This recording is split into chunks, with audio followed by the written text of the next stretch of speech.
It's Friday the 25th of October 2019 and we are in a little place called Watten. It's a little town near Cali. We've travelled here from Benicassim in Valencia over the last 5 days. It's been 1,027 miles in 5 days. How has that felt?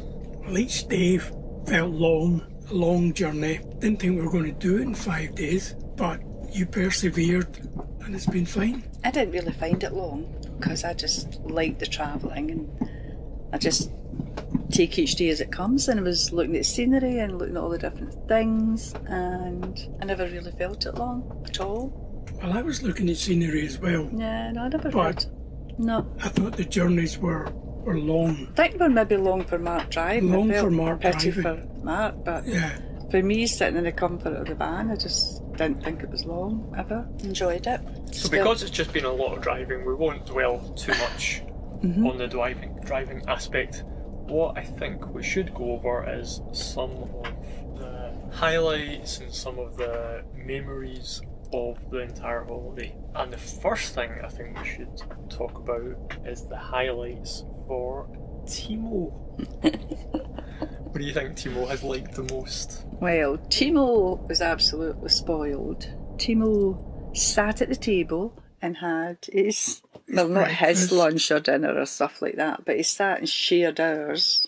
He had his own food, but he shared ours. He slept in the bed at night and he just loved his door lying open and him lying at it, looking out all the windows, watching all the dogs, and he just loved it. He loved the freedom, I think. He loved the freedom when we came to a quieter area.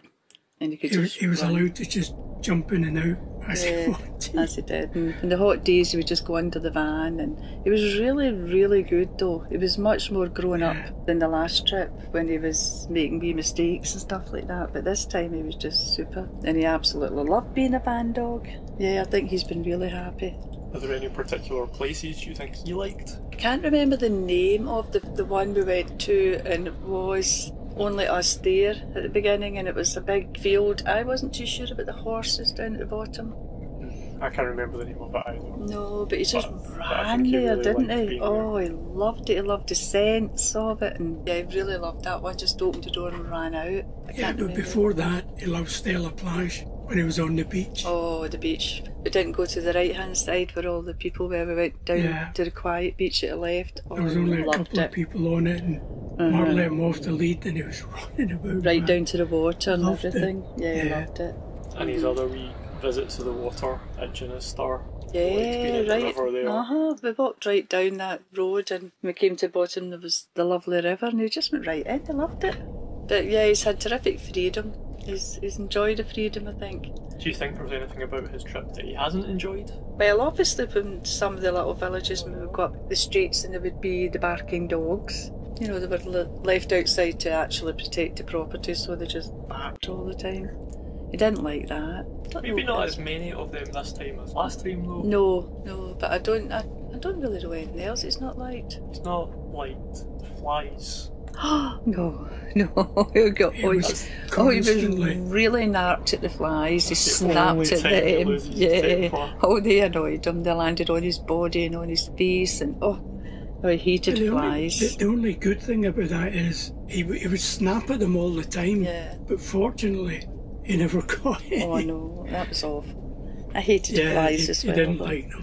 Yeah, I suppose that's what happens when you get good weather though, isn't it? I mean, you can't get everything. Nice hot weather, you get flies, and mosquitoes, yeah. He was mostly okay in the hot weather. He was good. He definitely prefers the cool weather. Yeah, but he liked the door open at night, in the evening, when he could lie there. To get the air in. He got a wee bit panty at times with his long walks. And then the humidity as well. And the humidity, but he was super.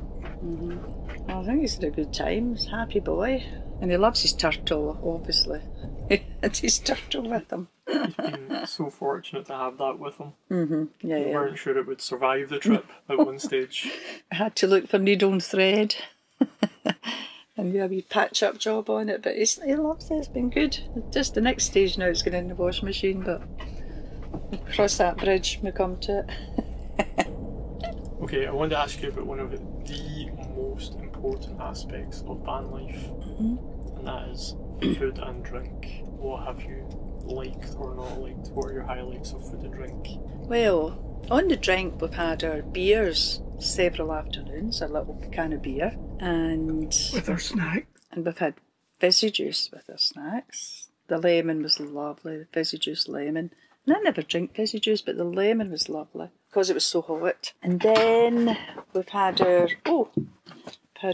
glass of wine with dinner at night, which has been nice. Apart from we went a wee bit cheap and went for €1. And we've basically had loads of salads, but we've dressed them up big time with all the different things. Particularly fond of the mackerel. The mackerel and white wine. The mackerel and mustard sauce. Enjoyed that. Yeah. Mackerel and mustard. And the other things I can't really say, but as soon as we went into Spain, we got that again. What's it called, Matt? Cangrejo. Yeah, I like that. You didn't like that as much. Not particularly. Yeah, we liked I that. ate it, but yeah. I wasn't really we fond loved of that. it. And But we you had your own favourite salad. I did. yours? The potato salad was delicious. What was it called? Oh, I can't remember. Did it have a name? Was it? Patata salioli. Yeah, it was And delicious. what was the other thing? That other thing? Or tortilla. Yeah. And we had a vegan one of those. The vegan one was Yeah, good. it was lovely. It was really. Could you tell the difference? I thought it had a nicer texture actually. I did like it. I'd probably maybe not if I was blindfolded. I didn't know, but I did like the texture of it. And we found out it was, as Michael has said, the chickpeas Yeah, I mean, chickpeas. instead of chickpea or eggs, which was you wouldn't have. I mean, it was really No, it was lovely. lovely. It was really nice. The food overall has been excellent. Yeah. Well, we've had. We haven't starved. We have no. Well, we weren't going to starve, but we've had like a really nice breakfast, and then we've had lunch, and we've had snacks in the afternoon. We've had Quite a lot of wee snacks. We've had some nice little snacks. we've had lovely snacks, nice French stuff and nice. Yeah, Spanish the French choux pastry things. Oh, they're lovely. Yeah, Yeah. were good. Wee chocolate wafer. Wafery, chocolatey Yeah. things Yeah. were good. Yeah, we've had loads of that. We had some Filipinos. Yes, a little Filipinos. Abbey biscuits. Yeah, we've had. Yeah, they've all been good. We've had a nice dinner at night, and that's us. We've had loads of nice long walks as well, which has been good for the circulation. And then we go to bed at night and we go to sleep, Uh-huh. and sometimes we get woken up by stuff. Yeah, But well, have you slept alright? Has it been a problem? I've not had a problem. You've not had a problem at all, I've not had a Leslie, problem because you at all. just take I your take hearing my aids. hearing aids out and I hear nothing. We've had airs where there's been cockerels. We've had airs where there's been trains, road noise. What else? Bells. Oh, the bells. Church Some bells. of the church bells go all night. We've had some weird bird noises. Yeah. The other night we had that. We couldn't make out what that bird was. I never heard it after it was night time. It was evening before we went to bed. There was one night I got woken by rain. Yeah. But we've not had a lot of rain. Not a lot of rain. We've been really fortunate with the weather. It's been It's more so of a good. problem getting to sleep in the heat. Yeah, some nights have been I really think the warm. humidity was the worst with me. I think that I felt I was choking in that. That was really, really strong. So it sounds overall like it's been quite a healthy trip with all of the food and the Yeah. walking and the sleeping. Yeah. But there must have been some things that were not healthy. Oh, the bites. The bites weren't healthy. Oh, wow, did we get hit with those things? Yeah, and at night sitting quietly listening to see if a mosquito had got in the van so it could be killed. Yeah, oh, I yeah. had a few bites, but not as bad as you two. Oh, the bites were horrendous. Massive. And the strangest thing about mine weren't itchy, they were just burning. And then they were so big, but they disappeared quite quickly. I mean, it was just red marks, and then they're just gone. Bites were terrible. Anyway, that's what you get for hot weather again, so you just have to live with it. The next time, obviously, I would buy a spray. I wasn't prepared for that. Never been bitten like that. I think I was bitten in Australia, but not as bad as that. Didn't like that. And apart from the bites, has there been anything else that has disappointed you about the trip? Any other negatives? Don't know it. The only thing I think didn't so. like was the hunters and the shots being fired. shooting the animals. I didn't like that at all. And that when one night when we were in the wetlands, it started in the afternoon. We saw them in their cars with their trailers, with the dogs in the trailers, and their camouflage clothing and stuff. And then that went on practically all afternoon and all night. You could hear shots. And the last one I heard wakened me, and it was after 3 in the morning, and that was the last shot. And that was him still out. Still shooting things in the dark? Yep, in the dark. The really sad bit was you could hear that, the wee things all squawking, you know, like the ducks and stuff squawking, because obviously they were trying to get away and stuff. I don't know. And that goes on. Obviously it goes on in Spain, and it obviously goes on in France, because you see them here with these orange jackets, and that's in the woods and stuff, shooting the animals. Don't like that. Yeah, not always even in the woods. No. There was that guy sitting at the side of the road. Well, he was actually in a field in the grass, but he was just no distance at all from the motorway, and he was sitting there with a gun. See, I didn't know that. I thought he was one of these guys that tests things, like test the water, test the air, and that's why I thought he was bent down like that. And I thought obviously that's a testing thing, but it was Matt said it was a gun in his hand. Don't understand that. I don't know why that could not be a terrorist sitting there with a gun shooting at the motorway, and that would have been carnage. I don't know why they're allowed to do that. That's beyond me. That disappoints me. Well, they're probably not allowed to do it. If a police car had passed, they'd have stopped. But we just saw them sitting there. But they're not the only ones walking about with guns. No. A couple of times we've seen the army patrolling with their guns. Well, Stella Plage, which wasn't a wild resort or anything like that. I mean, it was beach and it was a promenade, but it was a short promenade. It was a lovely place, but it was more or less all French people. It wasn't like a package holiday place or anything like that. There wasn't hordes of people. And there was, about 6 of them marching along the front with their guns poised, ready. And that really kind of scared me. And then today we were at the village of, how do you pronounce it, Monet? Monet, yeah, Claude Monet. Claude Monet, where he did all his painting and lived and is buried. And there was tour buses come in. There was our area where there was maybe half a dozen vans, and then there was tour buses come in early morning. And the army, there was maybe 4 of them at one point. Yeah, 4. They were going about with their guns, and it was a tiny wee place. And even when we left, there was people going to walk to see the village, and they were standing there really with their guns. I just didn't like it. There was more of them then when we came back from the village, and by that time there was 10 buses in. Yeah, there was 10 bus tours going into the village. And when we came back, there was maybe about 7 or 8 soldiers with their guns. That was all quite scary, I thought. I don't know, maybe they're expecting trouble at one of these kind of tourist places. They're there for our protection. They're not there to scare us. Should anything happen, they're there. They're there. Maybe expecting it because it's such a special place and there's so many people want to see it. But it's such a lovely wee village, and then I heard the talk behind me, and I turned around, oh my word, they were bombed behind us, and it was only us that was here. I thought, oh, this is awful. I mean, it was 9 o'clock in the morning or something. Oh, that was scary. Yeah, so that's that. Yeah, I don't think there's anything else. That was the hunting, and didn't really like the soldiers. Yeah, I don't know if it's a disappointment as such, but one thing you have mentioned in our travels is the lack of pavements in France. Something not or the gravel pavements in particular. Well, the gravel has just been a nightmare for me because it goes in my right sandal constantly. Always my right one is full of gravel, so I have to walk with this funny walk, shaking my leg to get the gravel out. But the pavements are strange. When we were in Stella Plage, they had the house and the gates of the house, and then the grass right to the road. So the grass belonged to the house, so you felt you were walking in someone's garden. And at every place you went, the cars were totally parked on the pavement. On the pavement, on the grass, and even if it was gravel, they were on there. So you had to go off onto the road to get past. It was as if they just didn't think that pedestrians were about at all. It was very strange. And we were in this little place this week, I don't even know where it was. And we were going up this steep hill, and there was tiny little pavement. and the cars were coming down really fast because it was obviously tea time or something.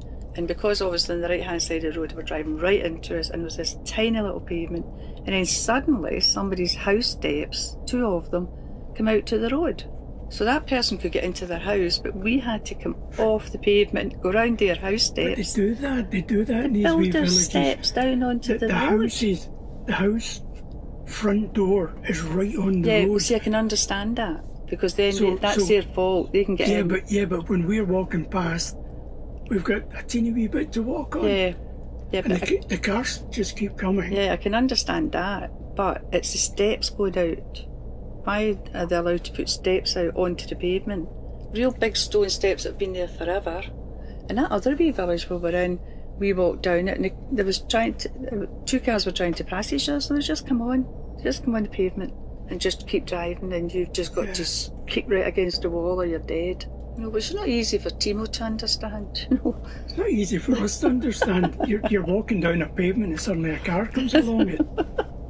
So that's all. But it's little old villages that have never really adjusted to the fact that they're letting all these cars and trucks and stuff go through, and they've not made any provisions for people walking. Do people walk in France? Is that what it is? They don't walk in France? I think they drive a lot. There's a lot of cars. Yeah. Cars. And I think because most of their motorways are toll motorways, a lot of the traffic and the big trucks go through these wee villages. Yeah. I feel it's a bit of a shame though, because at one point today, one of the ones went past on the other side of us, and there was 3 big trucks, one after the other, all going through that tiny wee village. You know, it's I don't know how we've got through half the places, to be honest. Yeah, we barely fit through some of those. I don't know how the big trucks do. But they've got this little narrow main street, and they allow the cars to park on both sides of the road, and then they expect 2 vehicles still to be able to pass each other. And some of them have just been horrendous. But it's lovely, it's a lovely place. I'm not condemning France at all, because I love it, it's been good. Okay, let me ask you this question. Wow. What have you learned from the trip? Well, one thing we learned was how to forage. Oh yes, we definitely learned that one. And we learned what to forage. And for me personally, I never in all my life even thought of nuts being anything other than something that you bought in the shops. I never knew there was such a thing as a walnut tree. And now you know you can pick the walnut off the tree, take the green coating off, and inside you've got your nut, and crack your nut, and you've got your walnut. Yep. Know that now. Which we ate. But to be fair, you and Mark didn't know that was a walnut either. No, I didn't know it was a walnut. No, you didn't know what those green pods were. No, but Google helped. I googled it and looked for the leaf and the fruit. Yeah. And thought it was possibly going to be a walnut. Well, we could see everybody picking them up. And then obviously Mark picked the other pod up in Benicassim, and it was almond. It was an almond that was in it. And then we saw people doing that as well. Now, we didn't take too many of those because that was still somebody's property. Yeah. Although we did see people taking them off the trees, throwing sticks at the trees to get them. No, I didn't like that. But it's somebody else's property, so we didn't bother with that. But the walnuts were super. Oh, they were We got quite a lot of those. We had them in yoghurt. Yeah. So good. And honey. Oh, that was lovely. So that's one thing we learned. We learned anything else? Don't know. Can't remember anything else.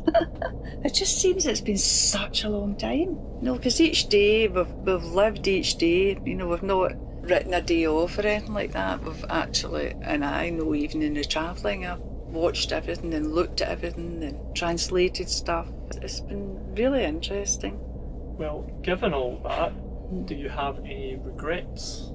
I was thinking about this the other night when we were talking about the heat and everything like that, and I regret not bringing lighter clothes with me, like lighter floaty stuff, because the heat, I mean, it's hard to imagine tonight because it's not all that warm in France, but in the heat when we were in France at the beginning, because we had 31 degrees and everything in Stella Plage, and later in Spain, it was just something, everything was just so clinging to you, it was just so hot. So yeah, I would definitely choose my clothing better. Yeah, me too. Yeah, do you think so? Yeah, definitely. Yeah, why is that? Well, now that we are back in the north of France, and it is quite cold now, I would definitely bring shoes next time. But you were bringing them, you just forgot your shoes. That was a wee mistake. I went into the supermarket today with sandals on as well. I was in sympathy with you. I never put my shoes on. I can't be bothered. I can't even bear the thought of putting shoes on again. It's taken me like 2 days to put a cardigan on, and I've been sitting really cold. I just don't want that feeling of all the clothes again, and shoes and socks and no. Anyway. The other very important piece of equipment that we didn't have with us, that to be fair we didn't know we needed until we got to France, was our tablecloth. Oh yeah, we should have had a tablecloth. I would never dine in France again outdoors without a tablecloth. We were the only because people.